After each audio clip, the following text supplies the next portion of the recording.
terkait dengan mudik. Ini kan ada statement Mas Vicky. Pemerintah mengatakan bahwa mudik itu berbeda dengan pulang kampung, ya kan? Iya. Nah, menurut Mas Vicky gimana ini? Memahami antara kata mudik dan pulang kampung ini.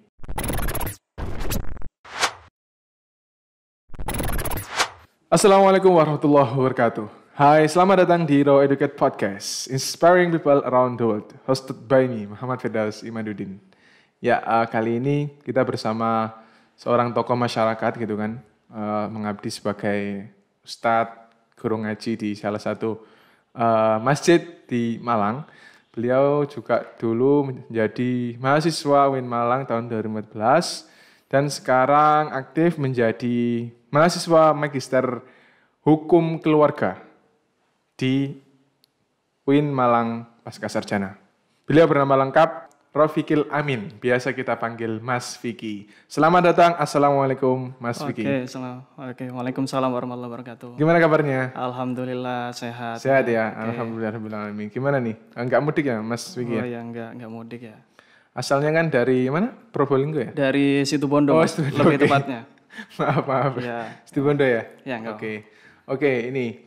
Topik kita kali ini adalah tentang momentum Idul Fitri ini, Mas Vicky. Ya. Gimana sih Mas Vicky ini memaknai Idul Fitri?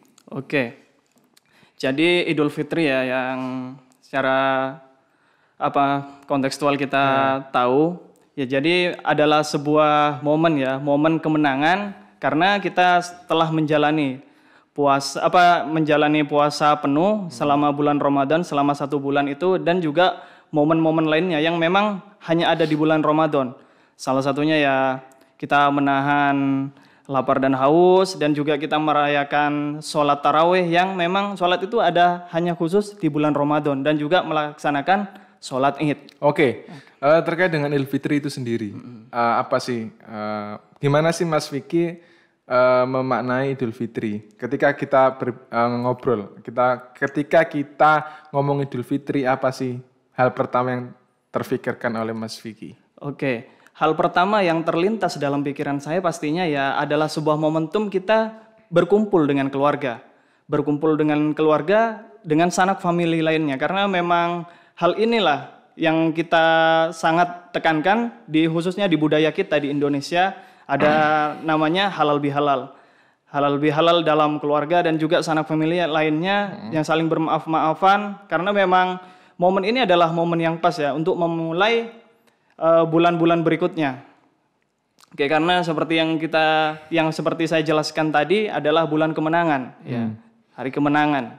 Oke, berarti momentum Idul Fitri ini sangat berarti banget ya buat anak rantau ya. Wah, sangat berarti sekali. Kayak Mas Vicky ini ya. Oh iya, begitulah. Okay. Karena udah lama banget gak ketemu sama keluarga gitu kan, kemudian datang Idul Fitri ini adalah salah satu momen berharga untuk anak rantau yang kangen gitu kan, kangen sama keluarga, rindu sama orang tua gitu kan. Iya. Oke. Terkait dengan tahun ini Mas Vicky, kita kan sekarang berada atau sedang dalam masa-masa pandemi gitu kan. Iya. Dan kira-kira ada bedanya nggak sih momentum Idul Fitri tahun ini dengan tahun-tahun sebelumnya? Oke. Jikalau kita tanyakan perbedaan ya sudah sangat jelas sekali nampak berbeda.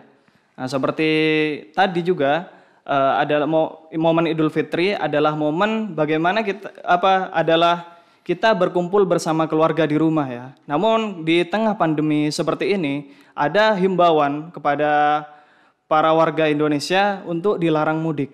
Nah, dilarang mudik, Mas. Oke. Jadi ya untuk kali ini ya saya tidak mudik ya, sementara ya saya Idul Fitri di tempat perantauan ini di Malang. Oke. Ada nggak sih cara Mas Vicky ini punya cara tersendiri nggak sih untuk melepas rindu dengan orang tua dalam kondisi seperti ini? Oke. Dalam melepas rindu ya di kondisi seperti ini ya salah satunya ya dengan melakukan panggilan melalui video call atau sosial media yang lainnya untuk melepas rindu, karena memang ada himbauan untuk tidak mudik ya kita harus menggunakan fasilitas itu. Untungnya kita tidak sesulit zaman dahulu ya. Jadi kalau zaman dahulu kalau tidak bisa bertemu dengan keluarga ya sulit. Bahkan telepon rumah dulu pun hanya beberapa orang ya yang bisa. Itu pun melalui bicara aja ya, mendengarkan. Tapi sekarang sudah bisa melihat wajahnya ya. Walaupun memang momennya masih sangat berbeda ya. Beda rasanya kalau kita bisa melihat di sosial media atau secara langsung. Bisa menyentuh tangan orang tua sambil kita memohon maaf, sambil bisa memeluk orang tua kita yang jauh. Namun kali ini ya hanya sekedar melepas rindu, maaf-maaf ya melalui gadget aja gitu. Betul. Jadi memang kali ini momentum Idul Fitri itu sangat erat sekali dengan teknologi ya, Mas Vicky. Betul. Jadi setiap orang ketika ingin melepas rindu, kemudian ingin sekedar tatap muka dengan orang tua, itu bisa menggunakan kecanggihan teknologi masa kini kan. Seperti kita pakai smartphone, kemudian kita pakai WhatsApp, banyak sekali fitur-fitur yang bisa digunakan dalam melakukan voice call, video call dengan orang tua. Ya. Oke. Kemudian ini kan Mas Vicky asalnya dari Situbondo, kemudian juga sekarang sedang dalam masa-masa pandemi gitu kan. Kira-kira ada perasaan sedih nggak sih? Nggak bisa mudik gitu, atau sudah terpuaskan dari video call tadi itu? Ya, sebenarnya kalau ditanyakan sedih ya sebenarnya ada rasa sedih ya, tapi tidak terlalu sedih banget lah, tidak seperti tenggelam atau kelam gitu. Ya karena memang pada dasarnya ya hal yang membuat saya sedih aja itu tidak bisa ini ya, tidak bisa bertemu dengan keluarga. Untuk selain itu ya biasa saja ya, cuman ya memang ya bagaimana lagi, toh kita di sini tidak mudik bukan karena kita tidak mau mudik ya, melainkan ya memang ada himbauan untuk tidak mudik agar memang penyebaran virus ini tidak semakin luas atau semakin banyak gitu. Oke. Seperti itu Mas Imad. Kalau orang tua sendiri gimana Mas Vicky menyikapi kondisi seperti ini? Apakah mereka itu kayak bodo amat gitu kan, nggak peduli dengan imbauan, terus kemudian masih menginginkan Mas Vicky untuk pulang? Oke. Sebenarnya sih di awal-awal saya tetap disarankan untuk pulang sama orang tua karena memang kalau tidak Idul Fitri saya tidak bisa bertemu dengan orang tua Mas. Dan kebetulan di keluarga saya bukan hanya saya yang merantau ke sini, namun orang tua saya, bapak saya juga merantau di luar Pulau Jawa ya, juga merantau dan juga orang tua saya juga tidak bisa mudik sekarang. Oke. Gimana sih perkembangan COVID di daerah Situbondo? Daerahnya Mas Vicky ini gimana sekarang? Ya untuk penyebarannya ya juga semakin banyak sekarang ya. Semakin banyak dari yang terdahulu ya. Yang bisa jadi ya karena memang juga adanya perantau yang masih nekat untuk mudik gitu loh Mas. Terkait dengan mudik, ini kan ada statement Mas Vicky.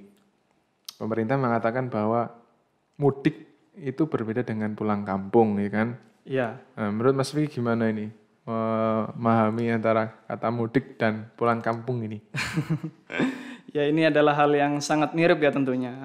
Namun bagi saya ya mudik adalah momen kita pulang kampung namun pada saat kita lebaran. Lebaran. Sedangkan kalau pulang kampung ya di hari biasa. Mungkin kita momen weekend, kita kan ada libur nih. Kita bisa pulang kampung sebentar. Okay. Namun kalau mudik ya itu momennya saat kita lebaran gitu. Oke, berarti mudik ini adalah saat di mana kita pulang tapi di momen lebaran. Di momen gitu lebaran. Momen lebaran. Jadi istilah mudik sangat identik dengan lebaran gitu kan. Iya. Kemudian pulang kampung adalah situasi di mana kita pulang ke rumah, tapi ada sebab mungkin ya. Iya. Mungkin karena di PHK gitu kan. Bisa kemudian jadi. Pulang Sekarang. kampung karena ada masalah, Ya. karena jenuh dan seterusnya gitu ya. Oke. Sekarang terkait dengan momentum Idul Fitri ini di tengah wabah COVID-19, perspektif dari anak rantau ini gimana sih Mas? Semen melihat atau semen merasakan momentum Idul Fitri ini di tengah wabah COVID-19 ini? Oke. Ya dari perspektifnya anak rantau ya. Sebenarnya anak rantau adalah anak yang sudah mengadu nasib ya. Dia khususnya udah pasrah dengan terhadap keadaan yang ada. Salah satunya di tengah wabah COVID ini. Jadi anak rantau ya memang momen Idul Fitri adalah momen yang sangat ditunggu oleh anak rantau itu sendiri, Mas. Salah satunya indahnya menjadi perantau saat momen Idul Fitri ini. Kita kembali ke rumah. Namun ya dia harus siap untuk tidak pulang memang. Harus sudah siap karena konsekuensinya ya seperti ini. Bahkan yang tidak mudik ya bukan hanya 1 atau 2 orang, namun banyak. Seperti itu. Coba kita bisa lihat ya juga. Kalau misalkan memang kita masih memaksakan diri untuk mudik ya, maka juga kita sangat egois sebenarnya ya. Kita ambil contohnya aja di sekitar kita ya. Dalam penanganan COVID seperti dokter atau tenaga medis sekarang yang ada. Jangankan mereka untuk mudik, pulang ke rumah aja mereka sulit ya. Bahkan ya ada beberapa dokter sudah sampai ada yang meninggal ya. Karena memang juga kewalahan ya.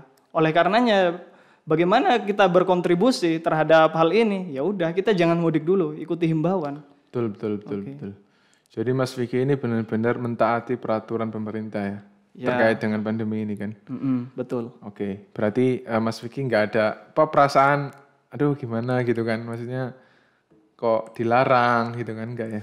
Ya kalau permasalahan itu pasti Mas. Namun ya kita berpikir aja, kita lebih telusuri lagi apa kemudorotan dan maslahatnya. Bagaimana ya? Jikalau kita tidak bisa berkontribusi atau tidak bisa memberikan solusi, maka satu, jangan kita sampai memperparah keadaan. Betul. Seperti itu.